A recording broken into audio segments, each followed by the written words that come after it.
You've spent years researching users, mapping journeys, and iterating on other people's problems. But when it comes to your own career, you freeze. You feel stuck. You're not broken. You've just stopped using your own processes on yourself. So stick around because today we're going to talk about how you can UX your own career and figure out a path forward.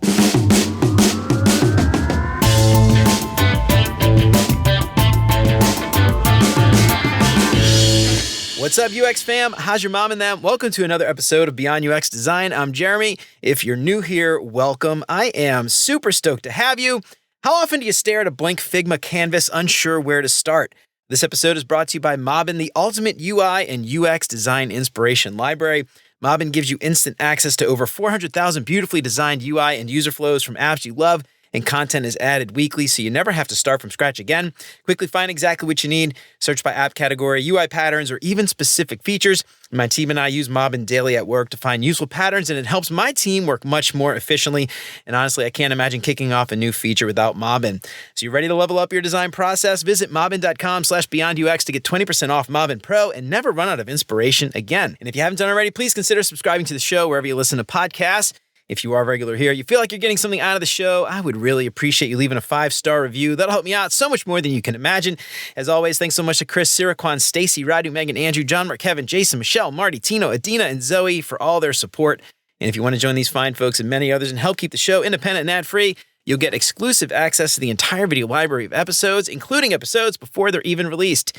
Get instant access to those videos right now for as little as $5 a month. And for more information on how you can support the show and help more people find out about what we're doing, make sure to check out beyonduxdesign.com/support. And of course, if you think the show is worth sharing, then I would love it if you told some friends. So you've been working a long time, you might be senior mid-level, and then you feel stuck. You have all these processes, you've mastered the craft, but you still feel stuck. Well, maybe it's time to look inward and UX yourself.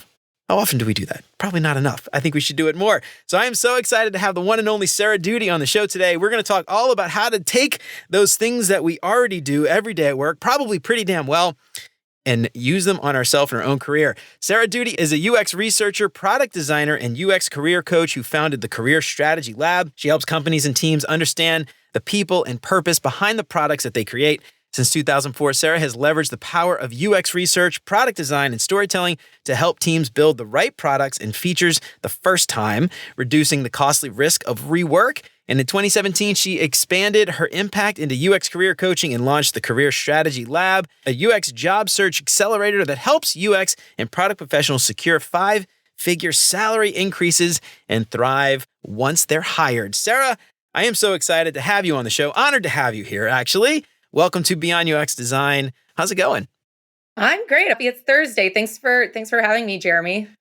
Yeah, absolutely. It's almost Friday. Almost. We got a little bit ways to go, but we're almost there. Normally, I ask people, tell us a little bit about you. I think most people probably know you. You're relatively popular in the UX industry and beyond. So instead of all that, if you want to go hear about Sarah, you got your own show and all that stuff as well. People can learn all about you there. But tell us a little bit about this idea of feeling stuck. How often do you come across clients and people in your courses and stuff that maybe just feel stuck and need to take a step back and look inward?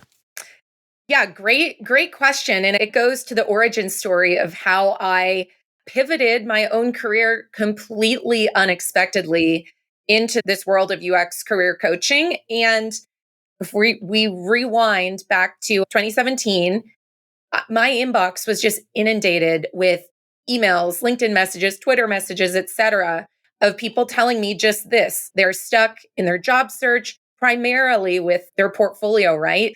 If you can remember back to 2017, no one was really talking about UX job search, UX portfolios, etc. And long story short, that's how I ever got into this. So it was really ironically, maybe not ironically, my user research skills, just noticing this, right? But I see this all the time. It's not just people are stuck with the literal making of the portfolio, making of the resume, etc. There's so many underlying factors, mainly around confidence, mindset, which we can talk more about, lack of clarity, or what I call identity fog in your career, and trying to figure out, who am I? Where am I here? Where do I want to go next? And that applies to every stage of the job search. I love identity. Would you say identity fog, or career fog, Identity fog. identity Yeah. fog. I love that, actually. Yeah, that's like a perfect thing too. I have a whole section in my conversation guide actually would talk about identity and how designers, for some reason, we tend to, identify as our role and our Yes. job. But I want to talk a little bit about this because I feel like before we get into this idea of I feel stuck, I think a lot of people, they might not even realize that they're stuck, and they might not even realize that they need to start thinking differently about how they. So if you're listening, I think it's mid to senior level people tend to feel this because a lot of people, the junior, they kind of shoot up to senior, then they get stuck at senior and they feel like, I don't know what to do next. What are some symptoms of that? People who might be listening that might not realize that they are stuck. Before we even get into this whole idea of thinking inward, how do they even know that they might need to look inward to begin with? Yeah, that's a great question. So I'll try and remember all the symptoms of identity fog because I have a whole presentation about this. But a couple of them, like a telltale one is someone asks you in an interview, tell me about yourself. Like, how'd you get to where you are right now in your career? And you don't have a succinct answer for that, or like an elevator pitch, right? Major sign that you are not clear on what you do and the value you bring. Another one I see is maybe people do have a little elevator pitch or about me, but they actually don't believe it. And I see this a lot where people may have a strong resume, portfolio, elevator pitch, etc. But if you don't actually believe those things in that, it's potentially going to come through in those really critical kind of first impression points in interviews, right? Like with the recruiter on like a screening call or that first hiring call, et cetera. So that is another symptom. Like I often say, if you feel like you're an imposter, which I know many of us feel, I myself do things and I think, oh man, I don't know if I'm on the right track here. But I think it's a big sign that you may doubt your skills, your experience, and the value you bring. This is the last thing I'll say about this, but one of the reasons that, based on I don't know how many at this point, like hundreds of hours or thousands of hours of conversations I've had, one of the main reasons that people lack the confidence, well, I guess there's two, comparison, right? Especially with social media, it's so easy to compare yourselves to other people. It's human nature, right? Like even I was in yoga class yesterday. I'm coming back from an injury and I know I'm not doing as well in yoga as I once could. And it really annoys me because I'm like a goal-oriented person. But I have to remember, like, I cannot compare myself to all these other people. And you know what? This is like a little bit of a personal story, but I was at the pool as part of my rehab and I was swimming and I felt, oh, I'm not swimming very well. And then the lady in the lane next to me, she said, "You're so good." And I thought, what a great example of you never know someone's circumstances. So comparison big time. And then the last thing I'll say is the confidence gets eroded because of the environment that you're currently in or you've previously been in, meaning like maybe you had not a great boss or team members that were jerks and they were eroding your confidence and like telling you weren't good at things that you thought were great at. So I think that was a little bit of a long answer, but there's so many factors involved, Jeremy? I love that. Yeah. The relative aspect of this is really interesting. It's interesting. We look at people that have been doing this for 20 years. A lot of people have been doing this for a long time. And you look at like, well, how did that person get there? I want to be there. But you're like, well, they're like 15 years ahead of me. Like they've been doing this for a long time. You can't expect to be this far along, 2-3 years into your career. And that whole idea of just like other people in different situations. I love that. Something you mentioned before about like an elevator pitch. This is something I think a lot of people haven't even thought about their elevator pitch. And whenever they get into a job interview or even when they start a new job and they do the round robin, oh, tell us about you, it's like on the fly and they're just thinking of stuff and then they ramble. And, I wonder how many people have actually sat down and actually listed out, like, what do I say in that elevator pitch? How do I make it more concise? What do I want to say? Yeah. I think that's really interesting. And a lot of us probably haven't done that. And if you sit down and think about that and you aren't sure what to put or you don't believe those things, I think first step maybe is like actually sitting down to do it. Yeah. Because I think a lot of us have not, unfortunately, which again, when we think about like UXing ourselves, like, would you show up to a meeting, a design critique, a design review, where you have to explain something and not prepare for it? But when it comes to something like a job interview, as critical as that, so few people forget to prepare for something as simple as like, tell me about yourself. Yep. It's like the one thing everyone's going to ask. And so anyway, I find that really interesting. I don't know if you have anything to add to that, but yeah, it's like the same care and attention and passion that so many UX people put into the products they work on. It's just like it goes out the window when it comes to your own career. And I have this whole philosophy, the product of you is also the name of my book, which is not out yet, but the product of you, it's like a Venn diagram if you think about it. And in the middle is you, the product of you. And the three parts of the Venn diagram are you have to be able to design yourself, you have to be able to market yourself, and you have to be able to sell yourself. And how did I come up with this? It's the same as a product. Like products have to have solid design, marketing, and sales. You can't, it's like a stool, right? You can't have just great design. And if your marketing or your sales are terrible, that great product can't stand on its own, right? So it's the same exact stuff that applies to our careers. Yeah, I love this. So I love this metaphor, and I think you could extend it. And I'm probably going to go off our conversation guide and maybe go off script a bit. But what I think is really interesting, and I think we're going to talk about this at some point, or maybe we could even talk about it now, is so many designers, I think, just they forget that our job is transactional. Like we are there to get paid. We are there to do work, and someone is there to accept the work and our labor and hand us, hopefully, a fair compensation for that labor. But designers, we have this like altruistic ego about us that like we're saving the world and we're solving big problems. And when we don't get to do those things, we bang our head against the wall and feel like we're a total failure because, you know, we didn't change the entire organization and nobody likes design or nobody listens to the designers in our low design maturity org. We were unable to like improve it or influence them. But like, were we ever going to do that in the first place? Like you're there to get paid and you're there to do a thing. Yeah. And just like when in the marketplace, right? Like we're creating a product. I'm creating a product to sell. You will pay me for that thing. Hopefully you find value. Hopefully I get adequately compensated for that thing that I've made. And it is very similar. I have to market it. I have to have sales. I have to have like all that stuff. And so I love that. I love that analogy. And it's funny when I think about just design, and I don't know if like other like product managers, I don't know. I've never talked to a product manager that's like feels the same way about their job that most designers do. I don't know if you have any thoughts there, but I find that really fascinating to think about. And I think most designers probably, I have this ego. I don't know. That's my observation, at least. I notice it all the time. And I see it quite literally play out in these elevator pitches where so many of them sound like I'm a product designer who wants to use research and achieve business goals and make products people love, right? That is a good kind of, what's the right way to say this, like paraphrase of so many. But I actually screenshotted one I saw this morning on LinkedIn. I'm not going to say who it is, and I'll leave a few words out so people don't go Google this, but this person's LinkedIn headline, like the text below their name, it says, I help people design user experiences that delight.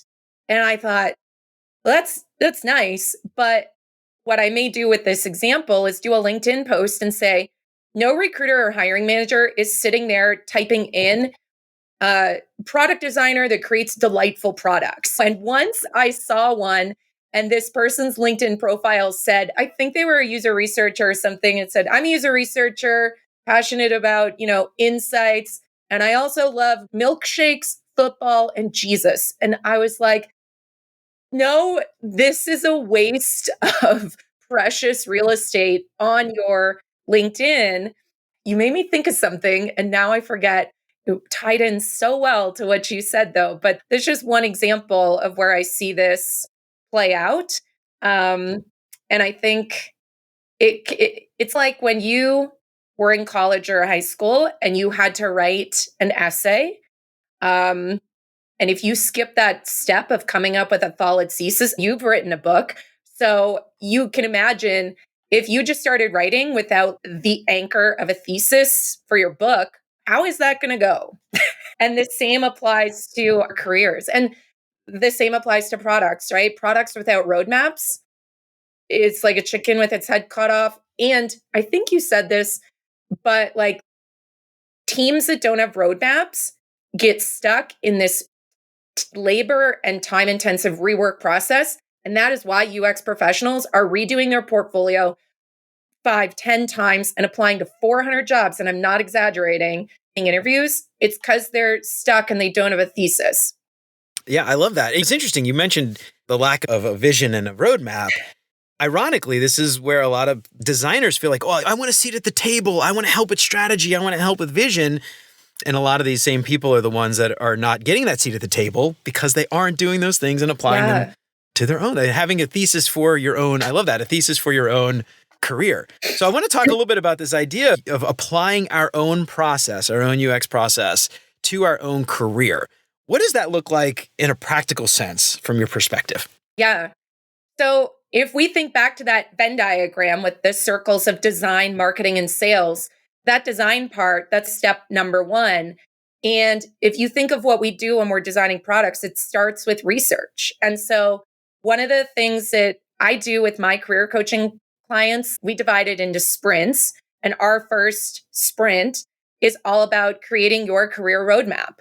And it's essentially a user research project on yourself where you are doing these steps of number one, looking backwards in your career to figure out what are your skills, what are your hard skills, soft skills, industry experience, like specific type of product experience, life experience, specific education, etc. And identifying that, but not just saying, oh, I do user research, but getting more detailed about, are there certain methods you're more experienced with? Are you the type of researcher that also can go make a prototype? Are you more like purely in research, right? So there's reflection on yourself, but then there's also the element of seeking feedback from other people, just like we do with products, right? So I recommend those people might be former bosses, colleagues, clients that you have good relationships with, maybe people in other departments, even like past freelance clients, if you were doing that. And maybe you've even experienced this. I know I have, but when you start to ask other people for visibility into how they perceive you and your strengths, etc., it does two things. It can uncover blind spots that you have because sometimes you have these skills that are just so natural to you. You just don't even realize like how powerful that is. But also it can help pump you up in terms of if you have skills that you think, oh, I'm not really good at user research because your boss was a jerk or your team was a jerk and made you think you're bad at that, or like presentations or something, that exercise can also be really valuable. And then what you do is you just, well, step two is then think forward to where you want to go in your career, identify skill gaps and things like that. And then with all that information, you can create this career roadmap, but also this idea of this elevator pitch. I specifically use the phrase a compass statement instead of an elevator pitch because when you have a strong compass statement, it serves as a literal compass in your career and your job search. A couple of examples. Which projects should I include in my portfolio? Well, the compass statement will have the answer. Should I apply to this job or not? I've had my career coaching clients say, I had multiple job offers and that compass statement helped remind me of my goals, etc. And it helped me decide which job was right for me. I love that idea of a compass statement instead of an elevator pitch. Because the thing I think a lot of people, when they think about that idea of an elevator pitch, one of the things I hear designers say all the time is like, I just feel dirty, like advocating for myself. And I don't like showing off and stuff like that. And so instead of calling it elevator pitch implies like I'm trying to sell something. People don't like selling stuff. But reframing it, I think sometimes that's all it takes is just a reframe. Just calling it something else it does wonders. And thinking of it as like my guiding North Star principle. It's the thing I'm using to determine if I'm heading in the right direction. Hence the compass. I love that. I love that name. Yeah.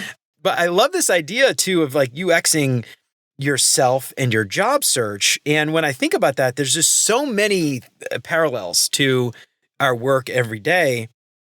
a few off the top of my head is just researching the companies that you want to apply for and figuring out, like, is that the right job for me? Or if that is the right job for me, figuring out what they're looking for so that I can speak to them.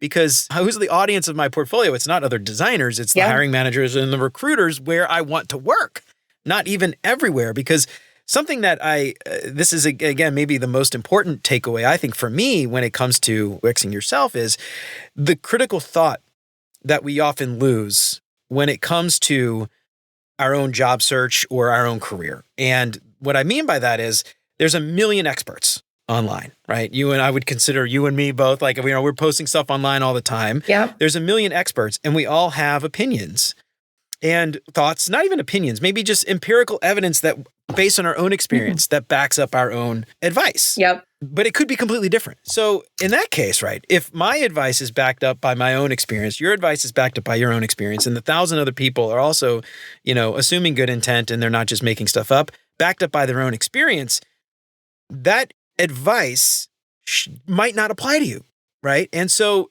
thinking about your compass statement, thinking about your career roadmap, then putting some critical thought into the people that you're accepting advice from. When you're going and doing research, you're going to hear people say one thing and you're going to hear a bunch of different users and you might put it up on do like a mapping exercise and a bunch of stickies and you're going to look at them and say, well, what makes sense here? What themes am I seeing? Same kind of thing I think applies for the advice that you get on how to build a perfect, quote unquote, perfect portfolio or quote unquote, perfect resume. That advice, you can't just take it all in and try to internalize it. And I think a lot of people I've talked to, I'm sure you've experienced the same thing. They're like, well, all these people did conflicting advice. I don't even know where to start. I don't even know what to do. Yeah. And I think going back to this idea of UXing yourself, that critical thought, I think is the first thing I see go. I don't know if you have experienced that, but I find that really fascinating. Yeah. I see so many people stuck in information gathering and information vetting mode, like you said. And I think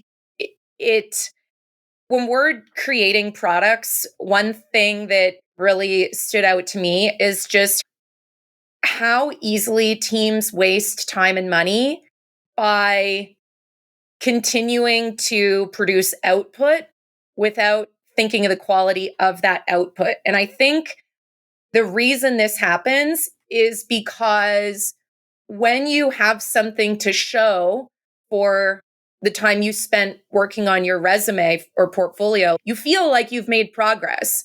But after the second weekend of working your portfolio and applying to jobs and you're still not getting interviews, that is a sign that you are operating probably without a strategy or a compass, right?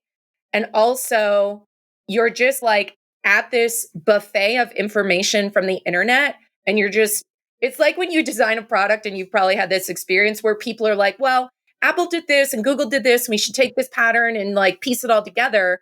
And then it's this totally disjointed product. And the same thing happens with people and their portfolios, because I think people would rather just keep like moving stuff around on a screen than sit back and be still and be quiet and figure out the root problems, because that's the hard part. I love that. So there's something for me that's been relatively new is this idea of experimentation as it comes to UX design. And so I want to talk a little bit about this because I think a big part of UX now should be things like experimentation and how do we run experiments on ourselves. A little background on me. I spent about a decade in large internal IT software, right? Very slow.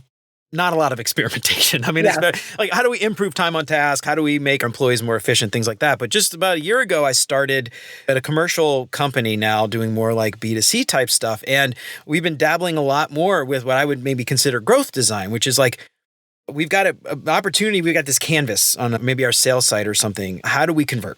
What if we change the icon color? What if we change the icon? What if we change that button CTA slightly? How does that improve our metrics one way or another? And when I think about job searching, just like you said, we get all this stuff, we apply for 400 jobs.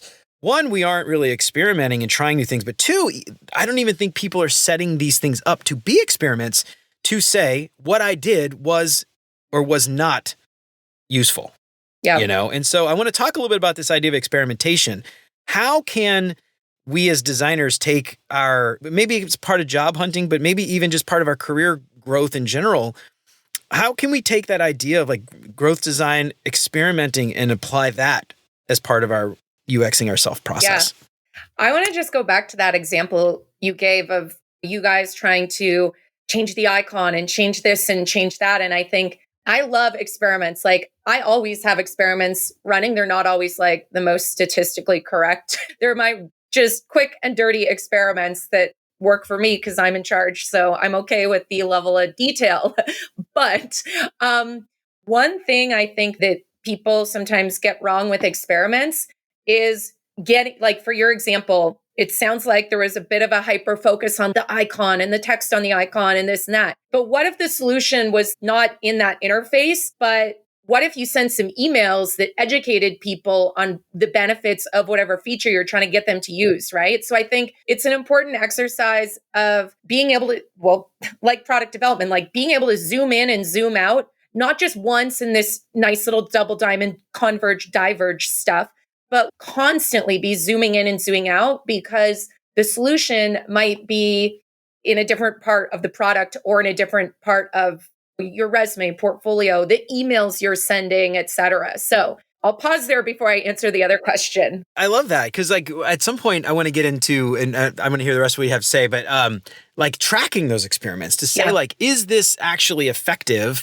Am I just wasting my time? Was that slight tweak to my headline on my resume that useful? Did it work? And I want to get there. But just love that. I don't know if you have any thoughts about the tracking part, or maybe you had another thing you were going to follow up with that. But so regarding these experiments in your job search, if you're a purist researcher, you have to be okay with having this be a little rough.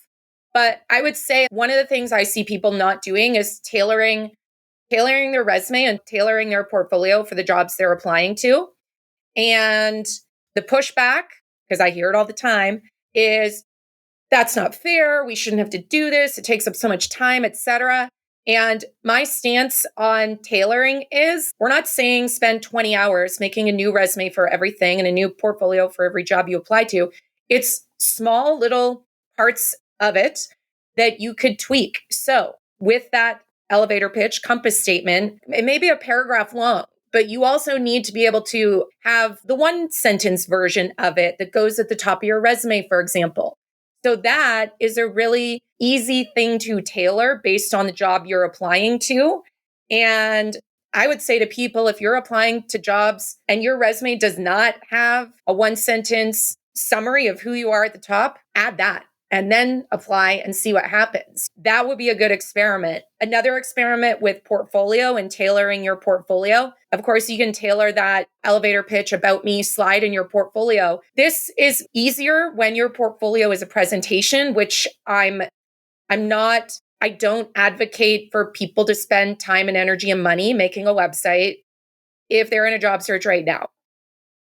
However, when your portfolio is a presentation, it's a lot easier to rearrange the order of the presentations, right? Or case studies. Or if you're more senior and you have 6 possible case studies, let's not apply with all 6. Let's apply with the 2 or 3 that are really, really aligning with that job you're applying to.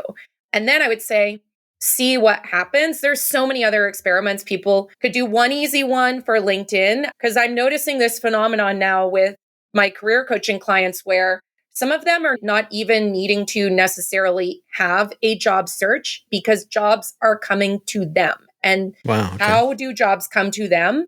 It is because their LinkedIn profile is optimized enough that recruiters and hiring managers can find them. And in August, this woman, Laura, the CEO, found her on LinkedIn, reached out. She never applied, had interviews, got hired with one project in her portfolio. Oh, geez. It's awesome. If your LinkedIn is not fully filled out, if your LinkedIn headline just says your job title and current company, that means you should go update it with something more specific and hopefully something that just doesn't say I'm a researcher that likes milkshakes and football and Jesus. Unless it's like a football milkshake Jesus company. Then in that case, yeah, exactly. Perfect. Yeah. Exactly. Like, it's possible, but So let me ask you this. How do you feel about having something like AI or ChatGPT write those headlines? Do you feel like that's a good starting point, or how do you feel about that? I think ChatGPT AI is a great tool for refining, but I think that it hallucinates enough and it uses so much jargon and boilerplate language that I think my prediction is it could easily spit out generic, vague, I'm a researcher that wants to change the world stuff.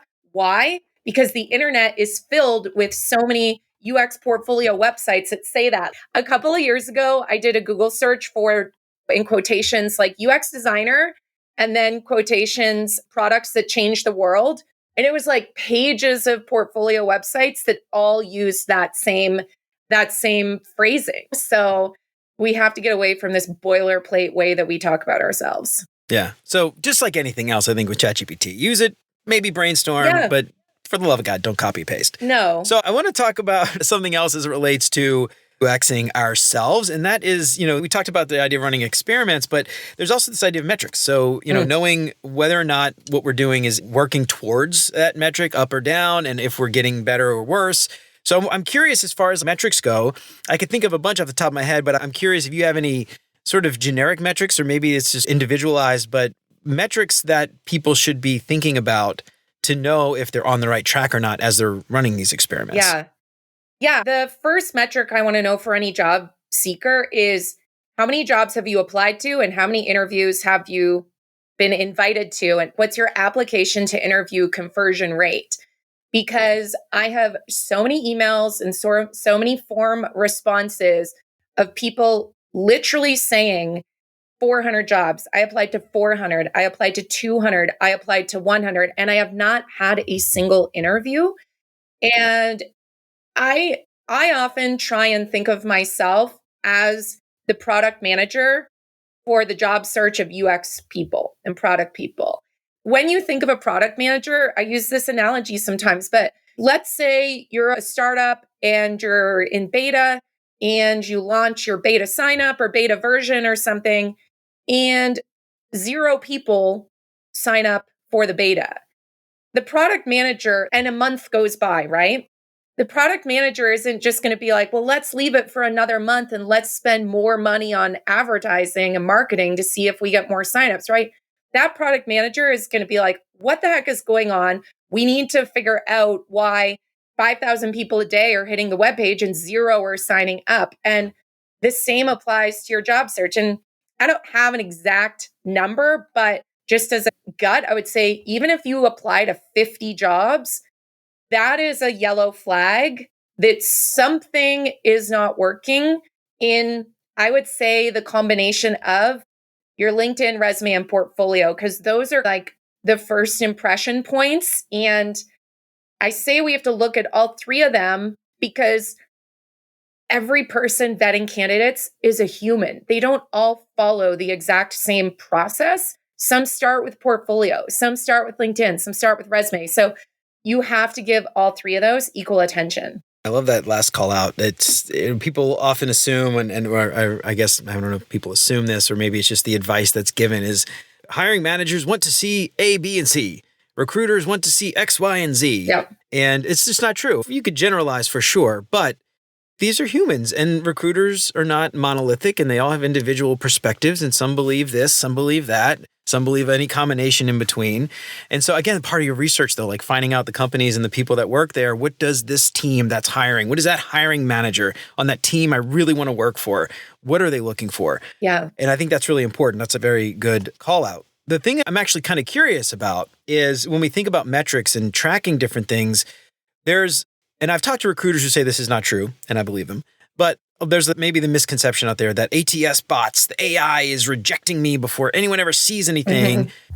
How do we know if those 50 applications that ghosted me were because I just applied too late, or I didn't have the right keywords, or it was just like they already filled the position and it wasn't even real to begin with? I'm curious, is there any way for us to track that or figure that out and see is it one thing or the other? Yep. So I don't know a way to figure out, like, were you automatically rejected by AI or something like that?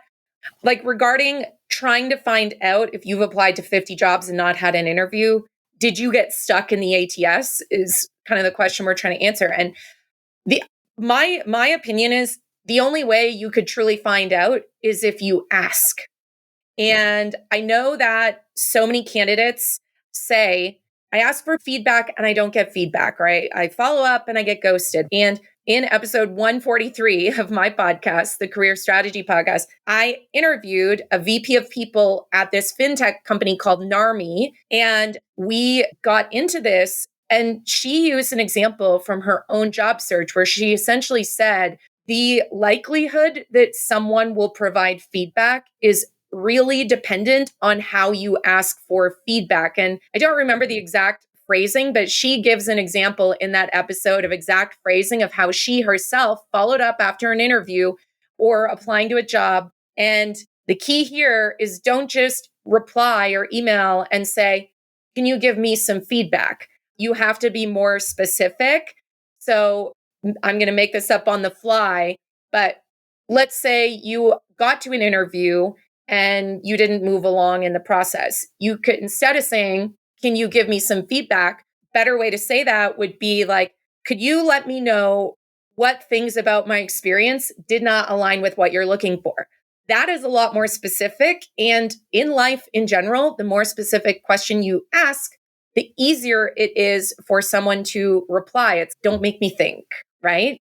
But back to the idea of the ATS the applicant tracking system and or AI like automatically rejecting people. So one thing that I think people are forgetting is like this has been happening long before AI became all the rage. And I know this because I just interviewed Patrick Neum for my podcast 2 days ago. He works at a company that makes an ATS software. And when you set up a job posting, you can identify some of the questions as essentially knockout questions, just like when you're recruiting for user research interviews, at least the way I do it. There's always a few questions that I ask that are intended to flag people who are 100% not a fit, right? Companies do that too. Great example. What country are you in or what state are you in, right? Because companies, they're not trying to be jerks or like gatekeep the ability to hire people. If you've ever owned a business, hiring people in different states and different countries is a beast, expensive, it's time consuming. It's not within the realm of every company's capabilities. So they have these knockout questions, and you could be getting identified as not meeting criteria as some knockout questions that might be in there also. All right. So I want to shift a little bit to our just idea of the career roadmap in general. And we've talked a lot about applying for jobs, which I think is incredibly important because we can't get there if we can't apply. But I want to maybe take a step back, thinking about this idea of the future and where I'm going and what does really success look like for me? And obviously what success looks like for me is very different from you and everybody else. And so I want to talk about like challenge that narrative of, traditional success as being like a FANG product design job and things like that. And you've talked a lot about your experience, rejecting Google, for instance, and finding success, obviously, outside of FANG. But I'm curious, what is it about, maybe it's social media. We talked a little bit about social media earlier, sort of just making every product designer think like if they don't get a FANG job, they're a failure. Yeah.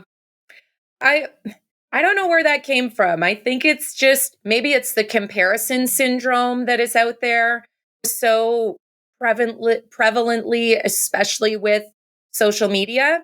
I think too, there's this assumption that if you have a FANG company on your resume, it means you're going to be automatically at the top of the list if you apply for a job or something. And I just think that ship has sailed a little bit.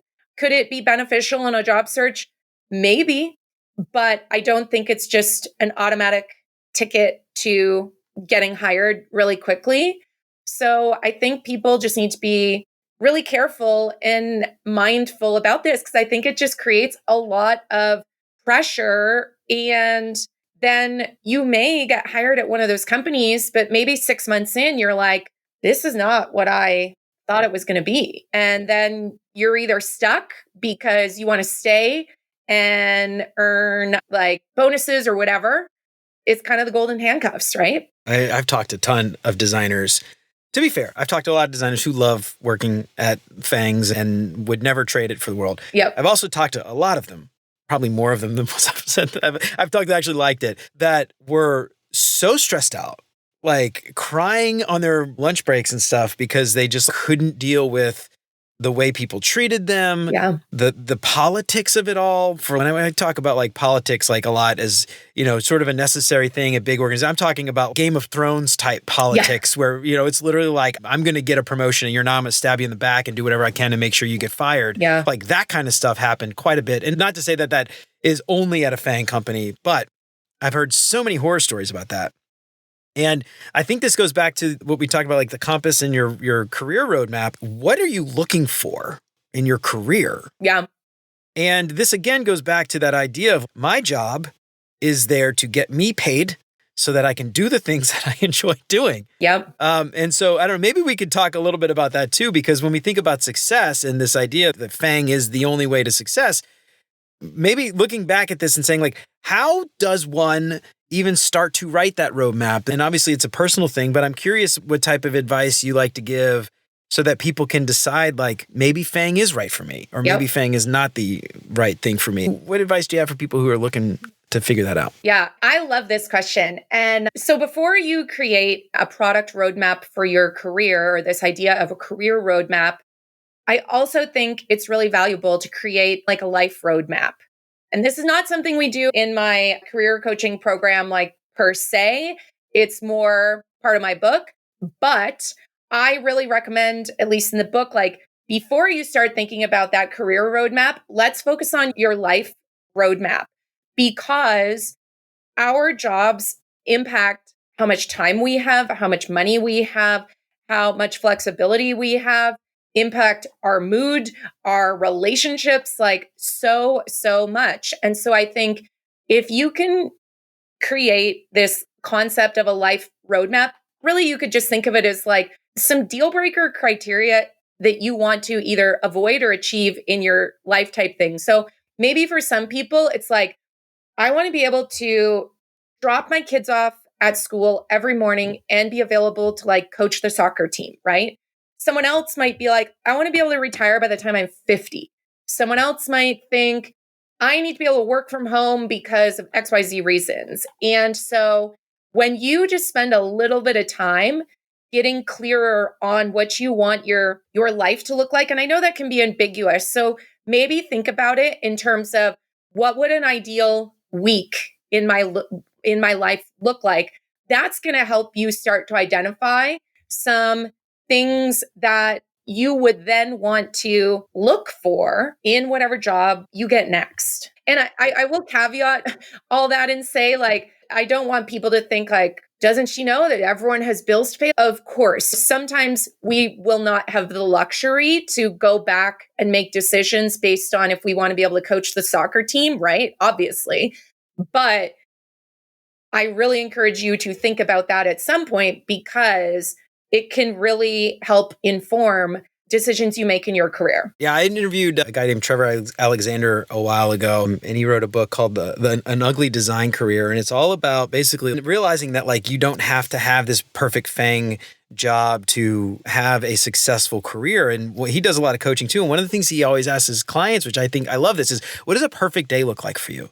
Yeah. Like when the way you answer that could absolutely change like your career trajectory. For instance, like a perfect day for me is waking up, making breakfast for my kids, taking them to school, just like you said, doing soccer practice and all that stuff. You're going to have to find a place that allows you the flexibility to take off in the middle of the day for something or go and do volunteer for a party during the day at school or field trips or something like that. Or you might say my perfect day is like walking down the steps of my high rise walk up in New York City, walking down to the coffee shop and walking to the office and taking the subway, whatever. That's like the perfect day for me. Yeah. This implies like many different things. Like a job is going to require certain things and you're going to have to be in certain locations or not. And so that changes the companies you want to apply for. And maybe you hadn't thought about this company. Oh, I didn't know that company existed. Well, you wouldn't have known it. You hadn't gone and sought it out, right? So anyway, I love that. The other thing I want to talk about here is, as we're talking about these things, is we talked about metrics before as it relates to job search, but there's metrics there around how much time do I want to be away from my kids or with my kids, or how much travel time do I want to be expected to travel? Is there a max? Is there a limit? I will not travel more than 25% a month or a quarter, or whatever, right? And so again, that changes like the jobs that you have, the jobs you want, the jobs you apply for. And then again, thinking back to the research, like what companies are looking for less than 25% travel? Which ones are looking for more than that? And so is that the place for me? And how do you figure that out? Well, you got to talk to people who work there and do your user interviews and things like that. And so anyway, this metaphor keeps going and going. I don't know if you have anything to add to that, but I keep thinking about it. Yeah, I like how you brought up thinking about travel time and things like that, because one place I think people can also get very hyper fixated is on the salary. And you have to also consider the total compensation package, right? Because it's not just about the literal salary number, it's also about the total package of benefits, of bonuses, of do they pay for your gym membership? Do they give you some commuting credit? Like all of those things, right? And I think that is one of the reasons why when people ask me, show me data for before and after salaries, and they want to see what the potential return on investment, if you will, of having me help with their career or job search would be. And I say to them, like, I can show you before and after salaries, but some of these salaries do decrease. And I'm going to tell you why, because some people, number one, were overpaid to begin with, and they know it. Number two, some people take a lower literal salary because the overall compensation package increased. Some people also take a lower salary because they know that that job they said yes to is going to give them a better quality of life, is going to afford them the opportunity to acquire skills, to fill a skill gap so they can actually get that other job they want 5 years from now. Total compensation package is a big one. And I think too, that's a great example of, we didn't talk about job descriptions, but here's one little great tangent in that we all know descriptions are often cut and pasted and poorly written, right? So I often say asking clarifying questions about a job description is a great way to slide in to the email or LinkedIn messages of someone who is that hiring manager to then maybe start a conversation with them, right? And then if they reply, now you're on their radar, you've increased your visibility. And if you apply, maybe you get an interview because you're a familiar name or face. Who knows, right? That's just how it works. Yeah. And a lot of times, like somebody will look at that and say, that was a really thoughtful question, you know, versus you asked me what was already in the job. You could have Googled it. You could have looked like that was lazy. Yes. You're out. I just needed a reason to cut one more person out of the 1,000 that applied. You're gone. Yes. So anyway, I love that. And also the familiar face, you see the avatar, especially on LinkedIn. That there's so much value there in just that recency bias too, like being the most recent person they've talked to. So I love that. All right. So we've had you for a while, Sarah. This has been an awesome conversation. Obviously, for anybody listening who wants some hands-on experience, you can join Sarah at the Career Strategy Lab, sign up and actually have a career product manager. I love that, by the way, that you like treat yourself that way. But I'm curious, before we get out of here, one last question.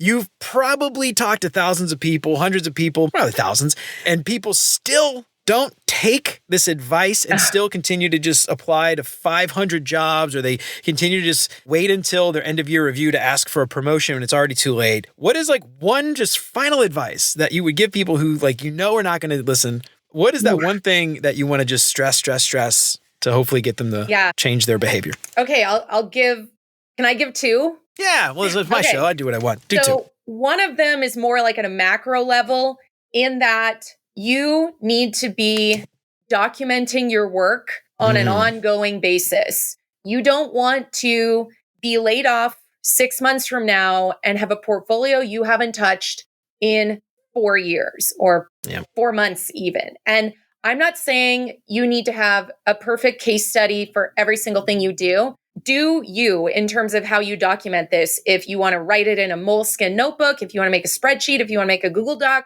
whatever works for your brain, just make sure, I would say every Friday, take some time to write some notes about what you've done, maybe some praise you received, other things, And then I call it a career project diary, essentially just like having this kind of like breadcrumbs, right? That will make updating everything easier later.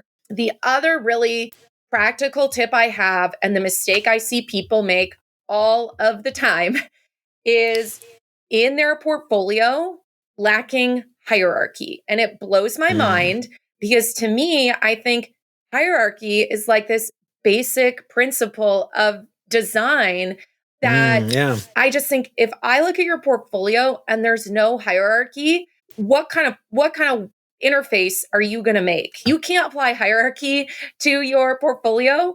And the like really practical example I see is I just taught a portfolio workshop, one in August, one in September, and people's original portfolios did not have hierarchy, meaning on the slide of the presentation, it was just a lot of text all in one font size, or at the top of every slide, it only said in, let's imagine like a 24-point font or something, right? All it said was research, next slide, wireframes, next slide, personas, right? And that those have hierarchy, but it's a total waste of space. So I would say hierarchy and headlines, meaning don't just have a word that says like personas or research, have a sentence at the top that summarizes what that slide is about. And this is not specific to portfolios. Any well-designed presentation does this.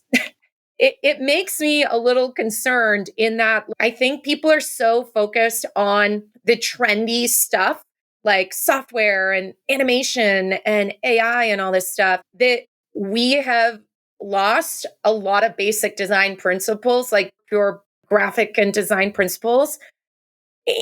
And I would argue maybe it's starting to come through in the literal products we use, because I could have a whole YouTube channel of me. It would be X-rated because I'd be swearing all the time of trying to use products. And I'm like, this team clearly was more focused on the radius of that stupid thing, how many clicks it's taking me to do this, or the hierarchy of this page. Amen. Rant over. Sorry about that. No, it's fine. Yeah, no, please go for it. Yeah, I'm giving you a soapbox. Go ahead. But yeah, that's funny too. And like, again, like this is something that like, it's not just for design. I mean, this is what a hiring manager is looking at the thing that you are presenting. Yeah. And they are saying, if I hire this person and I ask them to present design decisions to stakeholders, what will that work look like? And if they see that on the screen and they see that in your presentation, they're going to say, clearly this person doesn't understand the concept of storytelling. Yep. Clearly this person does not understand the concept of influence and changing behavior and all that stuff. And they're going to say, out, you're done. Yeah.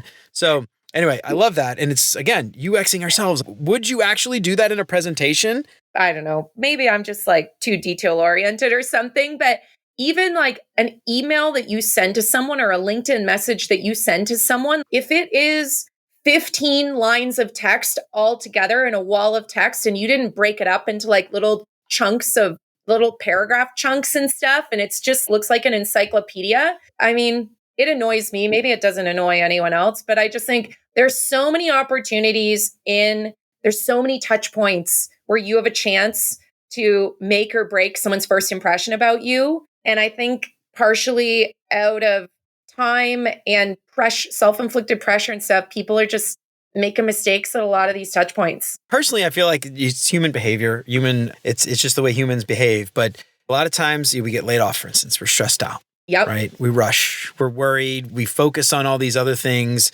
and we just lose sight of the things that are actually impacting the situation even more, because we're like, oh, I got to just send an application. I got to send applications. And you're stressed out and you're not putting the thought and effort into it because it's just already a stressful situation, which it's a downward spiral. It makes it more stressful. Go longer without a job. You get more stressed out. Then you worry less about the little small details that actually are important. And, you think just, I'll send 100 more resumes this week. And it never works. All right. Well, hopefully we're going to help a few people. Again, like, I'm curious, maybe you have this metric or not. You probably don't track this, but out of all the people you've talked to and coached over the years, do you get a sense like how many people actually take your advice and actually do it versus don't? I'm curious. Even the people who pay, and they I'd still be surprised how many people pay and just don't actually do anything with it. If I just had to like gut reaction, the people that join Career Strategy Lab and like are able to have success, where success is not always get hired, because some people are joining proactively to be ready in case they need because they want to do this now. Well, they don't have the pressure of their bank account and the time and everything after a layoff. So I would say probably like 90% of people follow the advice, and 10% who don't, I wish they would. And at the same time, like you can lead the horse to water, right? Yeah. I love that. There's something to be said about the people paying for something. When we offer free advice, like this show, for instance, somebody pays for this.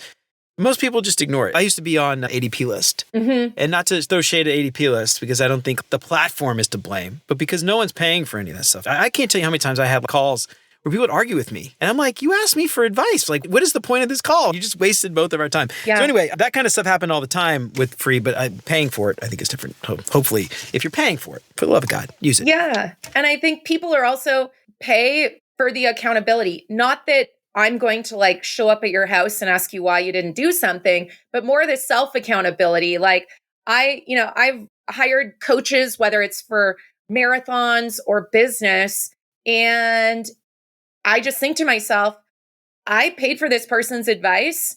I'm going to just get as much out of this as I can. And I actually follow through versus, I love that. Yeah, it's one of the reasons I stopped doing like the free mentoring and stuff. I just found that like to be a total waste of time for everybody. It's like, if you're not paying for it, you don't really care. And that's my honest opinion. If you really cared about something, you would invest in it. It's beneficial for everybody. All right, Sarah, so I have, what a way to close that out. Actually, what's interesting? When we think about like career and like UX, like a lot of people, like some people are self-taught. Like I'm self-taught. I've never taken a design class, but I also started doing UX design like almost 15, 20 years ago when there wasn't a lot. But I also like see this again, like, people would pay, you invest in learning a thing, you invest in stuff. And so when it comes to careers and I wouldn't even say just job search coaching, I just think like career coaching, paying for that and investing in that service to get an outside perspective, to better yourself and to find those blind spots like we talked about. I think it's incredibly beneficial. Whether that's like paying for, you specifically or anybody else out there that is a career coach, you wouldn't like just try to switch careers without paying for something. Like I feel like it's the same thing again, like trying to apply like that UX analogy. Maybe it's a bit of a stretch, but I think it's like really important to think about it. Trying to do this for free on your own is so much more stressful. Yeah. Or trying to do it on your own is so much more stressful. I found that paying people to help guide me to like an example, like I'm getting into voice acting right now and I tried for a year to do it myself. Total waste of time. Like paying for like coaches that can hold my hand a little bit and guide me and teach me and show me. It's so much better. And I think your own career is, again, like a career coach. If you got the money, if you're making an insane amount of money, and a lot of product designers are, invest back in yourself. Yeah. And pay for it. I just think it's so important. And there's the concept of compound interest, right? I also think there's the element of compound action, but specifically to compound interest, I think if you can increase your salary by 5 figures, which is the average that we see for people who get hired, that has a long-term effect on not only your future salaries, but also like your ability to pay off debt or invest for retirement or do whatever you're going to do with your money. So that's one thing that we've heard people say. I didn't realize the compound impact that this would have because they did my career coaching 2 years ago. Now they've been promoted 1 or 2 times and like the amount their salary has increased is way more than what they paid me. Absolutely. I love that. All right, Sarah, so we've had you for quite a while. I was started to do this and then I got sidetracked and that's my fault. This was great. Do you have time to stick around for 5 simple little questions I like to ask all my guests to help our listeners get to know our guests a little bit better? Yeah. All right, we'll get through this quick. First thing comes to your mind, don't have to think too hard about it. What is your favorite non-design book? Ooh, I love a French book called Le Petit Prince, The Little Prince. Yes. Ooh, I love that book. Yeah. Yes, I actually have that. I speak French. I grew up in Canada and we had to read it, every year for a number of years. And my takeaway is don't lose childlike perspective. I love it. Yeah. Yeah, I love that book. Actually, the author, Antoine de Saint-Exupéry, one of his quote about building a ship, I use it all the time. I think it's a perfect metaphor for UX design. And don't drum up people, teach them along for the vast and endless sea. Anyway, love that book. I have that book for my kids. Fantastic. And next up, what is your favorite non-design podcast? Ooh, gosh, that is a tricky one. I need to pull up Spotify to see. There's so many here. I have a lot of business ones. Let's go to the podcasts tab. What's your most listened to? The first one that pops up thinks you want to listen to. First, I love Armchair Expert with Dax Shepard. Oh, yeah. I love him. He's such a good interviewer. He has a degree in anthropology. He's just excellent conversationalist. Yeah. Yeah, he's awesome. I love that. But it's my road trip podcast. Yeah. My wife and I listen to that one. That's because she's I would like, I want to listen to like history podcasts or like UX podcasts. And she's like, no, I don't want to listen to either one of those. It's like that one's the one we listen to on road trips because we can both agree. When the kids have their headphones on and aren't screaming at each other. All right. Next up, what is your favorite meal? Ooh, it depends, but I would say right now, I love a good, like fresh homemade carbonara. I had an amazing one in Italy once, and I can just close my eyes and almost taste it sometimes. Whenever I'm somewhere in Europe where I can find a little Italian joint, it's my go-to. Yeah. Do you ever make it yourself? I haven't tried, but I should. Yeah, I have a buddy who makes it, and it takes like some practice because you got to get the egg yolks and all that stuff, and it's easy to mess it up, but keep whisking. Anyway, I haven't tried to make it myself, but I had a buddy who like swears up and down it's like the easiest thing. But I've seen videos online. I'm like, that looks scary. I don't know. I'm not gonna try it. All right, next up, what is your favorite vacation spot? Oh, I know you like to do a lot of skiing. I love mountains and oceans equally, but I love skiing.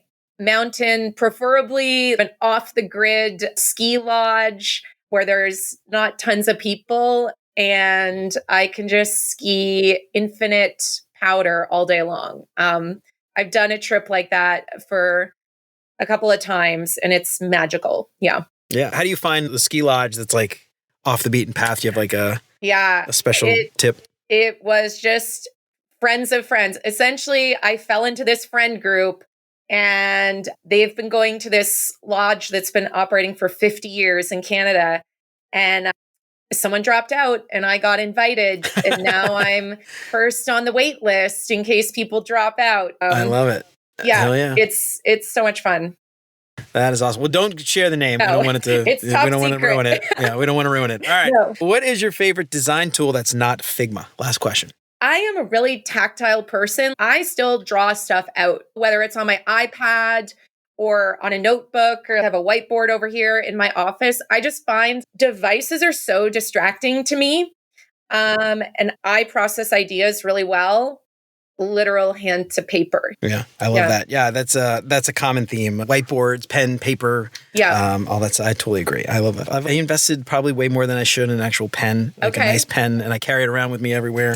Wait, what does the pen do? It's like a ink pen? It's just a regular pen. Yeah, it was $80, but it's the James brand, and it's like the perfect weight. It's aluminum. And it's thin because I have a lot of pens that are like really thick. Yeah. I have like this like pen that I got. I don't have it here. Oh, here it is. This is another one. I can't remember the brand, but it's just really thick, and this one's really thin. And I don't know. It fits in my pocket really well. I don't know. I just love this pen. Pens are a really specific thing. Yeah. Yeah, I lost it once, and I had to buy a new one, and I was very upset because it was very expensive. I thought, if I spent a lot of money on a pen, I'll keep better track of it. Not true. Not true at all. All right, Sarah. So this has been a joy talking to you for a little bit. Before we get out of here, give yourself a plug. Let everybody know where they can find you and sign up for your course and all that stuff. Yeah, so I'm very easy. I have a website, sarahdoody.com, which has more of my UX consulting and speaking and stuff. And then I have careerstrategylab.com, which is the world of all the UX career coaching I do. You can find pages, whether you're a mid, a senior, a switcher, a junior. There's various ways to work with me, and you can find all that. And I just checked this morning, this is a mind-blowing statistic, but I have a UX case study template, and according to my email tool, 29,000 people have opted into it since That's awesome. It launched, like probably in 2017 or something. The case study template is linked on our resources page, and I'll send you a link for the show notes too. Yeah, we'll include all that stuff in the show notes. So check that out at beyonduxdesign.com. Sarah, this has been amazing. I really appreciate you coming on. We had this conversation guide. I think we talked about like 10% of everything we wanted to talk about. But if it works, yeah, absolutely. sometime. Yeah, for sure. I would love to have you back on. Sarah, thank you so much for coming on. It's been a pleasure. Thanks, Jeremy. Well, all right, y'all. That's it for Sarah and me for today. I hope we helped to shed a little bit of light on how you can take your UX process and apply that to your UX career. I personally love the idea of a compass statement instead of an elevator pitch. Have you written one for you yet? If so, I'd love to hear it. Let me know what you think on LinkedIn or shoot me an email at hello@beyonduxdesign.com. I'd love to hear from you. If you like what you heard today, don't forget to subscribe wherever you listen to podcasts. And if you feel like you're getting something out of the show, I would love it if you left a 5-star review. That would help me out so much more than you know. And if you know somebody who might find any of this stuff useful, then why don't you tell them about it? That would be fantastic. If you listened all the way until now, then you've definitely earned a merit-ish badge. Whether you survive tricky team dynamics, Figma fiascos, or pixel-perfect feedback loops, there's a badge with your name on it. Grab 2 sets for $20 at beyonduxdesign.com/badges. Just promise me one thing. Send pics and show me where you stick them. Help keep the show independent and ad-free. Check out beyonduxdesign.com/support to find out how.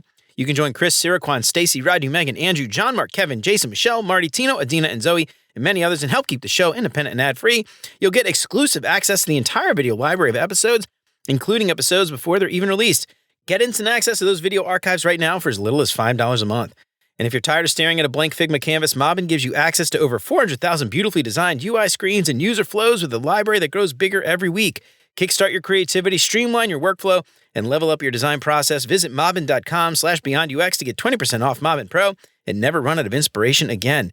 Remember to sign up for the newsletter and check out all the past episodes along with all the show notes at beyonduxdesign.com.